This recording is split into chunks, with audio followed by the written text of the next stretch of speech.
بسم الله الرحمن الرحیم. الحمد لله و صلات و سلام علی حبیبنا و مولانا رسول الله و علی آله و صحبه و من والا. این روزا برخی از عزیزان برخی از کلیپ های رو پخش میکنن که یه آدمی هست میاد نمیدونم یک دست میذاره رو چشم طرف، کور نابینا هست، بهش یک آیاتی از قرآن کریم رو میخونه، طرف بینا میشه، نمیدونم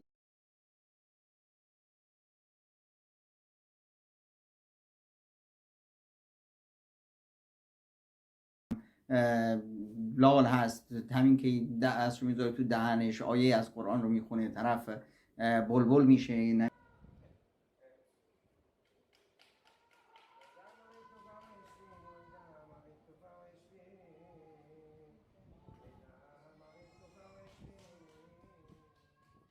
الله سيدنا بيشا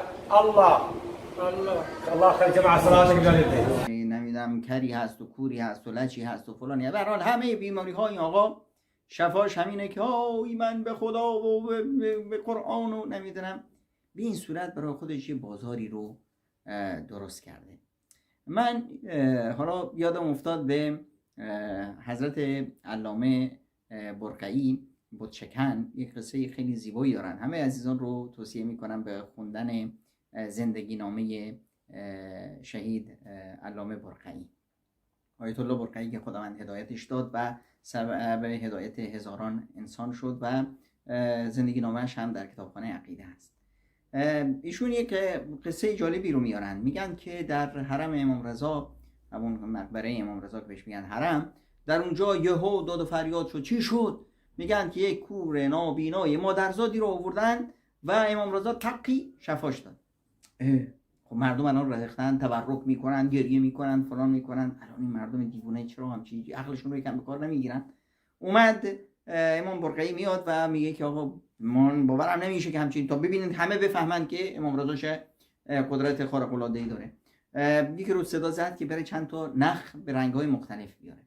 گفت به جلوی مردم که آقا بیا ببینم که تو واقعا بینا شدی. بله من همه چیز رو میبینم. آقا این نخه رو میبینی؟ بله. این چه رنگی؟ قرمز. این نخه رو میبینی؟ بله. چه رنگی؟ سیاه. این نخه رو میبینی؟ بله. چه رنگی؟ سفید. یه سیلی زد. این مکار دروغگوی حیله‌گر، تو میدونستی که یه رنگی هست، شنیده بودی یه رنگی هست، قرمز، سفید، سیاه، فلان، اما چطور میدونستی که همین رنگه؟ تو که کور نابینا به مادرزاد بودی. این طرفی خیلی مسخره. دختر خانمی رو آوردن، دست میدادن، چش دعا کن. میبینی؟ بله میبینم. این چنده؟ یکی. این میبینی؟ بله میبینم. اینو چنده؟ 5 تا. این مسخره بازی چیه؟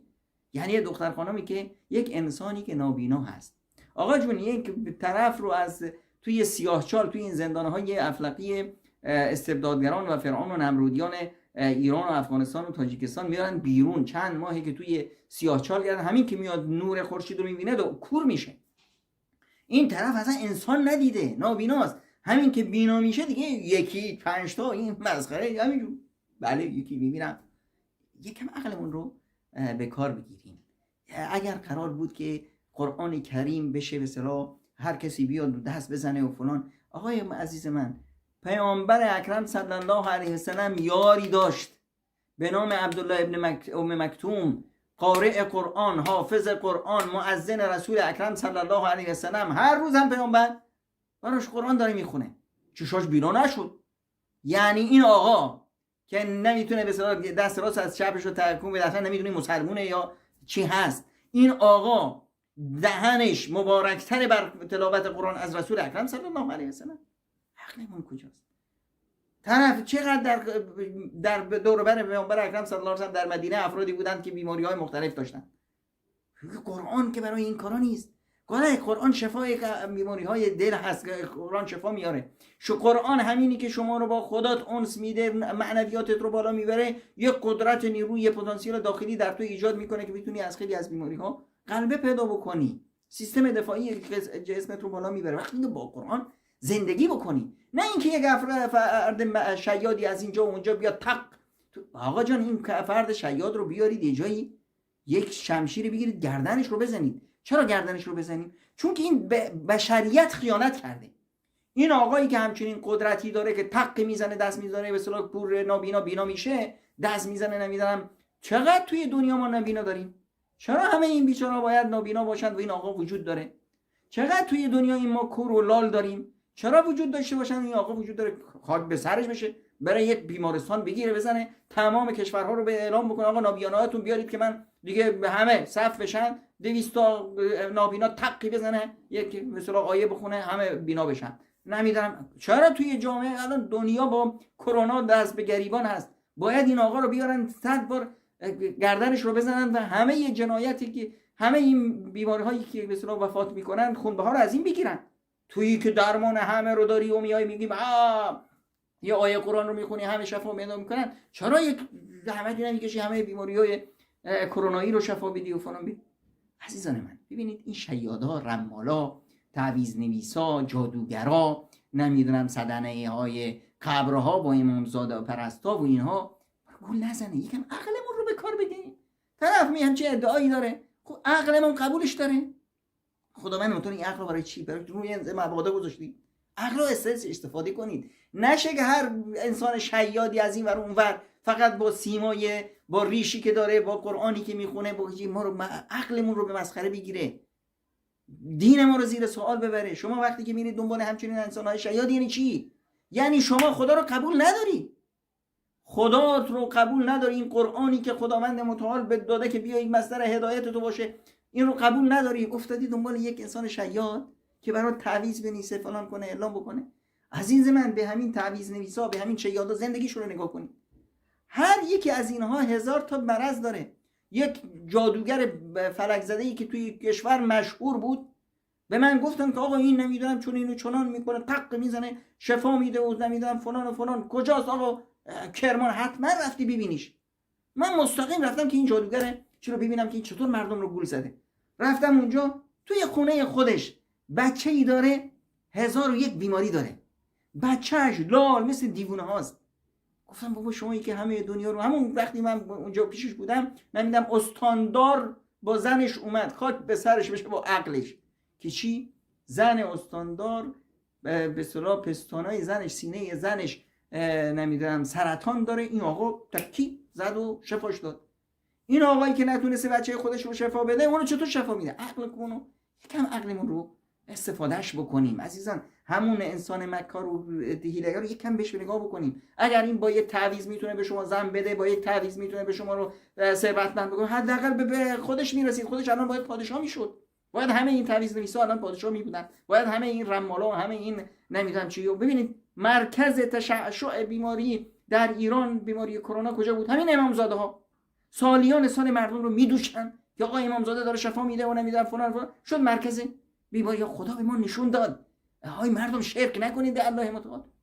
این فرصت رمضان رو غنیمت بشماریم، با خدامون آشتی کنیم، از این همه این شرکیات و از همه این مزخرفات دور بشیم، بیایم به سوی الله متعال، بدونیم که فقط و فقط خداست. شافی الله هست، رزاق الله هست، کسی که به ما میتونه مشکلات ما رو حل کنه الله هست. راه حل مشکلات تقوا هست. تقوا و پرهیزگاری رو به جا، و من یتق الله یجعل له مخرجا. تقوای الله رو پیشه کنید، خداوند متعال گره همه دردهای شما رو باز میکنه. و ارزقهم من حیث لا یحتسب، و از جایی که اصلا در گمان تو نیست خداوند متعال به تو روزی میده تا دیگه دنبال همچین انسانهای شیاد و مکاری رو نگیرید. عقلی که خداوند به ما داده ازش استفاده کنیم. شکر نعمت عقل اینه که از عقلمون استفاده مرضت فهو يشفيني وإذا مرضت فهو يشفيني وننزل من القرآن ما وشفاء ورحمة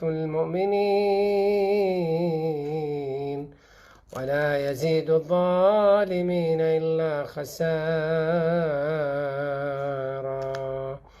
لو أنزلنا هذا القرآن على جبل لرأيته خاشعا متصدعا من خشية الله وتلك الأمثال نضربها للناس لعلهم يتفكرون. وإذا مرضت فهو يشفيني وإذا مرضت فهو يشفيني وإذا مرضت فهو يشفيني. میزی خۆمە ئەم داهێنانە چییە؟ ئەو داهێنانێکی نوێیە باشترین چارەسەرە سێ سەعات جێبداتە قورئانی ئەوە میزی خۆمە با هەموو جیهان بزانی کوردستان داهێنانێکی نوێیە باشە. نە پێغەمبەری خوای فەرمووی جارە پێشەوەی ئەوە بخۆیتەوە یان ئەو بەڕێزێ بدەمەوە ئەو بەڕێزە ئەمنی تەفلیش کرد و زۆر ناشینی کردم بەڵام من تەفلیشی ناکەم پێڵاوی لەسەر سرم بەس بەداخۆ مامەستاکان زۆر بخوایان دۆڕاندووە بەداخەوە بەڵام پیس پێناڵم خۆی گەڕاندووە لە کاتێکا بە منطق باسی ئەوە کاکە باسی ئەو حەدیثێکی ئەوەتی بە شەر دەکاتی مە قسە بکەم ئەمە دەست ماچەکەم مەجالم دێ ئەوە میزی خۆم و ئەوەی باشترین چارەسەرە وەڵڵاهی بۆ تۆ نەخۆشی بەڵێ کۆخەم لێ هات مێرە نەخۆشم کۆخەمە دەمێ کۆخەم چاکبی وەڵڵاهی هاتیمە کۆخەم لێ بۆ هێناوتە لێرە خۆیتەوە بۆی بۆ هەموو خەڵکە شارەزا بنکەوە دەرمانی کۆخەیە بەڵێ دەرمانی هەموو نەخۆشیەکە و لە پێش شاین گۆشت دەیخۆمەوە بسم الله